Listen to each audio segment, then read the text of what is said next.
So when we found the building, that was the general condition that it was in. That is called a value add multifamily acquisition. You add value in multifamily acquisitions in two ways. You add value through property management. That's finding creative ways to raise the income or to reduce your expenses, ultimately raising the bottom line, your net operating income, how much money the property is actually going to generate. The second way is through construction. Construction usually allows you and affords you the ability to raise rents. It's hard to just raise rents just off the strength, just off the strength. But if you go and add new tile, add new floors, countertop, go and do exterior finishes, so on and so forth, now you can position the property, position your product into the market and be able to add value. This was a value add renovation. On our third and final location in Woodbridge neighborhood, just south of 94, just west of the Lodge Freeway. Woodbridge is a historic neighborhood known for its connection to Wayne State University as well as a bunch of old houses. But I'm just saying, it's kind of dope. We are going to see Cecily King and brother about to get murdered by the bus. Tell that fool to stop tripping. You should have murdered that fool. Anyway, this project is a little different. You have already seen 2 low-income tax credit transactions. This project is a lot different. This is a rehab of an existing apartment community. So Cecily and Matt and their organization have acquired an existing asset and they're doing a rehab. They are putting that thing back together in an awesome and amazing way. We're going to get to see a before renovation as well as a post-renovated unit. It's a relatively small compared to the other 2 apartment community. I believe it's less than 50 units. Again, it is a rehab, so it's a very different project. In many ways, it's a much more approachable project if this is one of your first significant commercial developments. And we are entering into the Woodbridge neighborhood. You'll see the historic homes. This project is on Trumbull, and we will be there in less than 5 minutes as usual. We are on time, and this is Reed, y'all. This is Reed.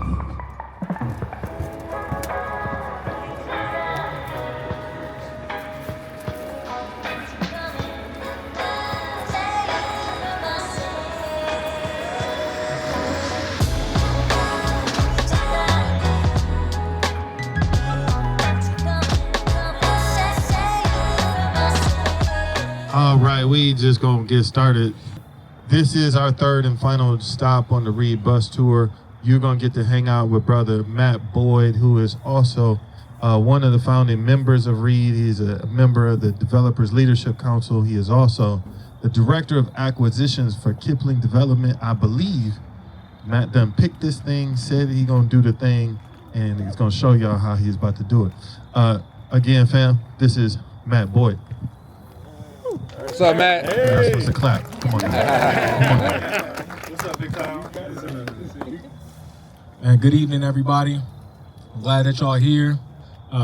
This will flow where I'll give 3 to 5 minute quick general overview of the project, and then we'll break off into the first group, maybe 10 to 15 people, and then we'll go and see our 3-bedroom, 2-bathroom unit, which is our model unit.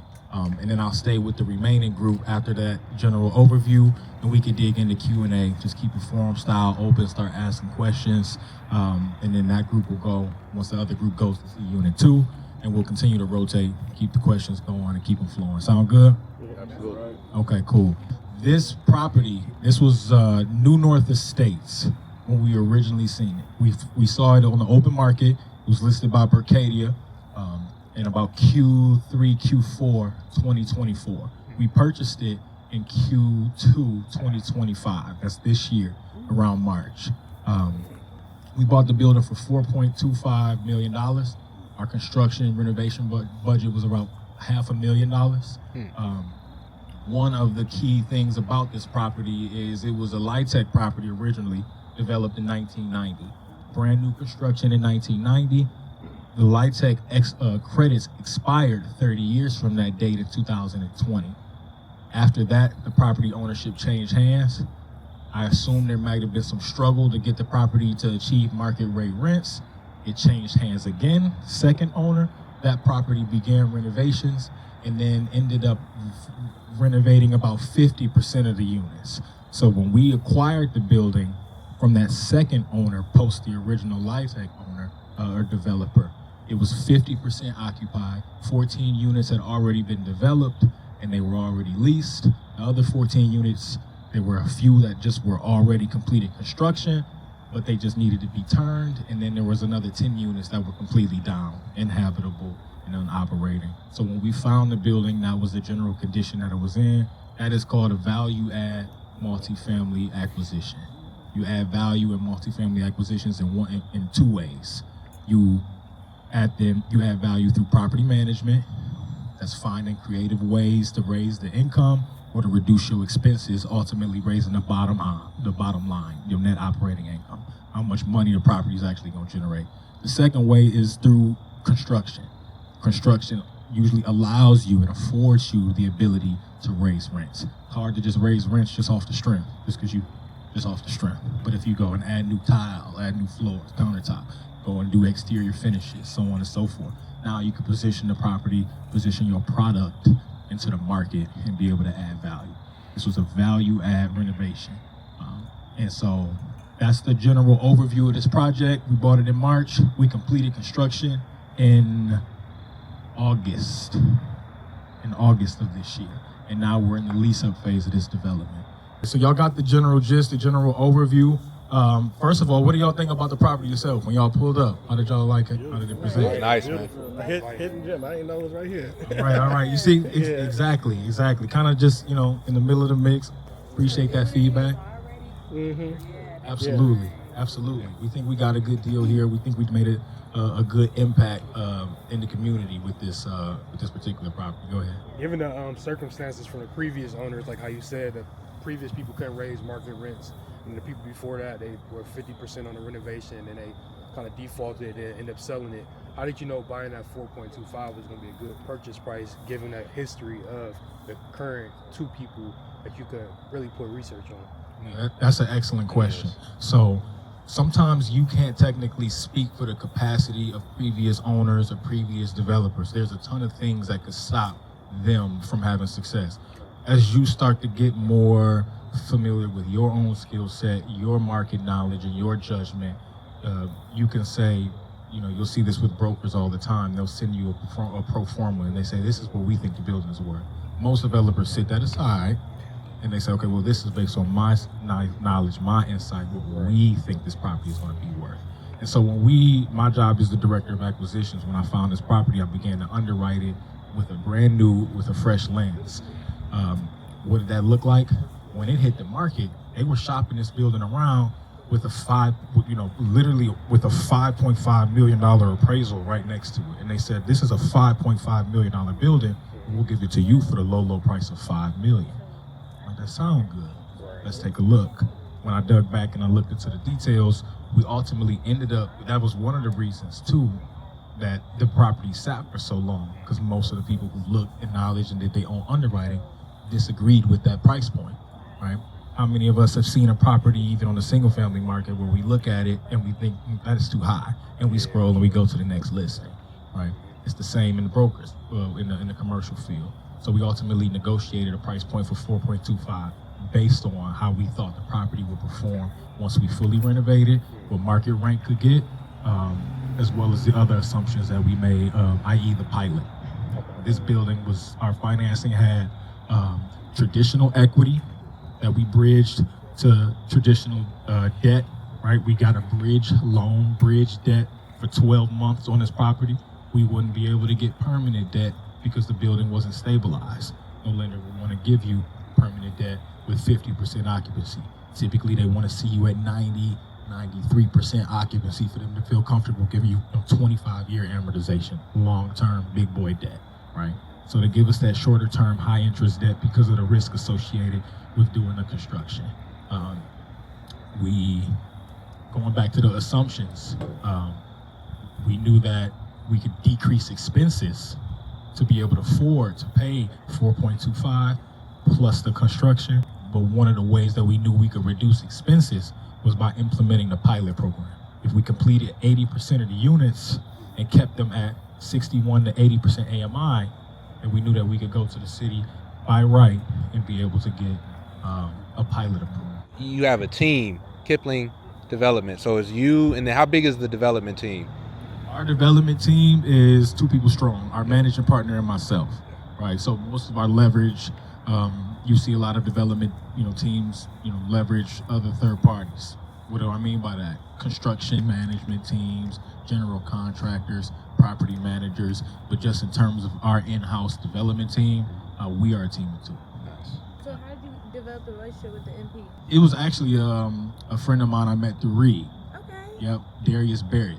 That's a brother of mine, and he ended up introducing me to a managing partner, and I interviewed and applied for the role, and based on some of the experience and other roles that I had before, she thought it might have been a good fit, and I ended up taking this role in 2024.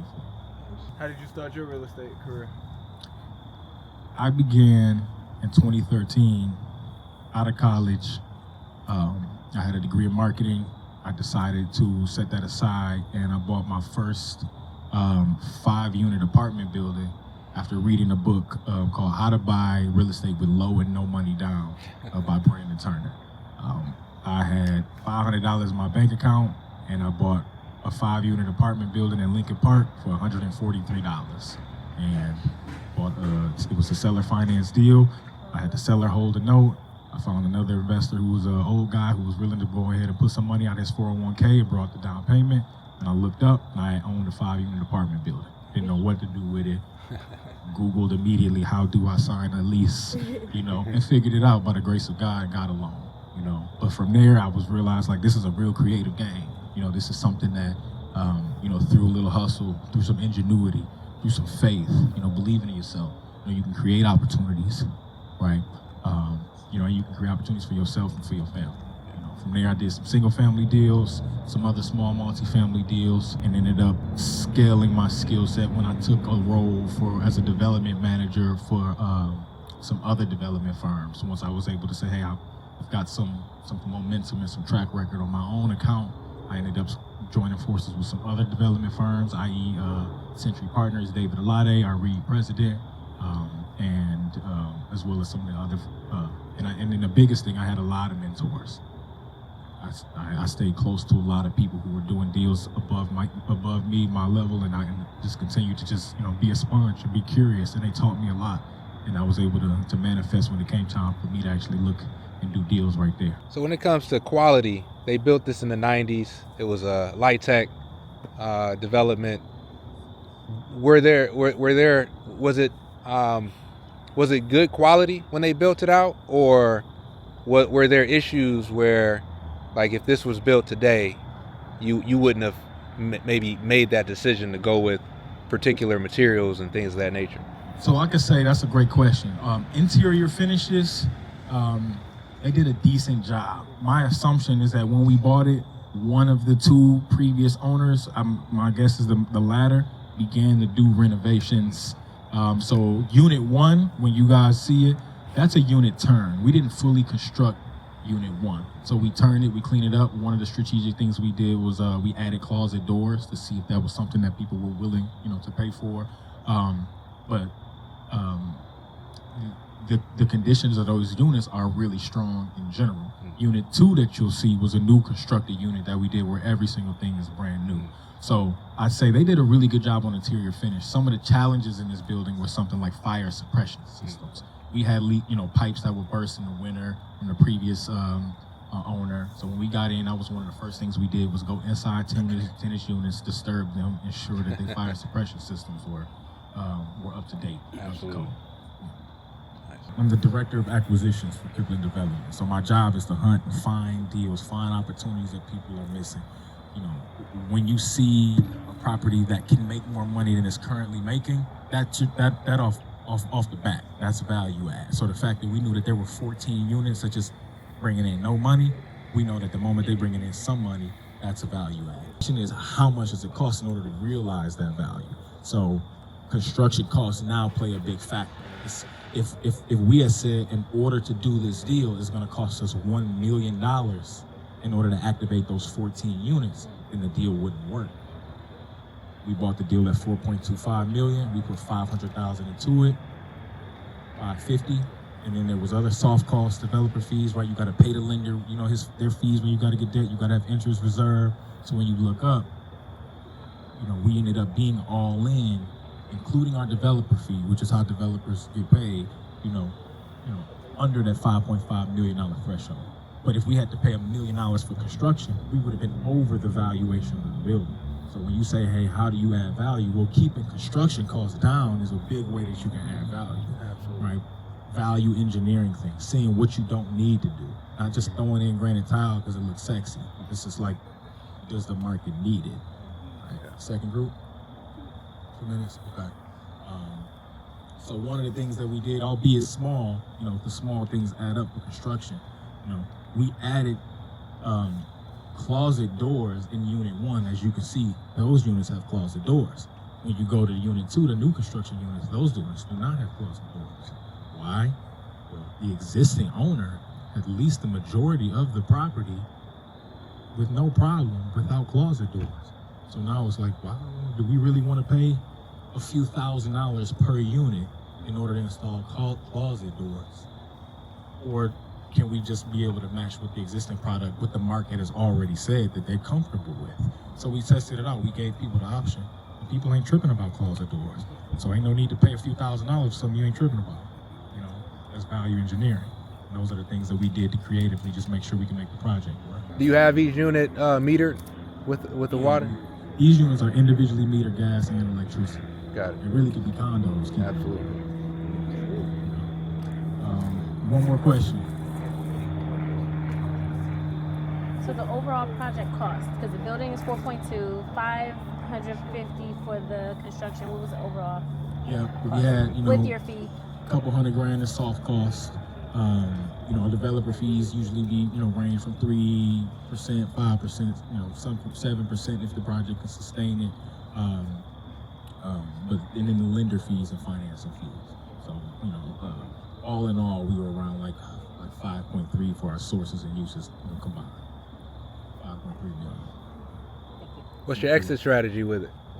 So we're going to, once we're fully leased up and we're over the 90% threshold, like 3 to 4 more leases, we can get out of that bridge that we have. We have 12 months bridge. Like I said, we bought the property in March. So we have until March of next year to reach that. You know, our goal is to be able to hit that, you know, by January. Once we hit that, we can go to the lender. So when we're ready, we want to refinance, get into a big boy loan, and then we'll be able to keep this property, at least exit out of that debt with another 5 to 7 year term on a longer term amortized mortgage. Got it.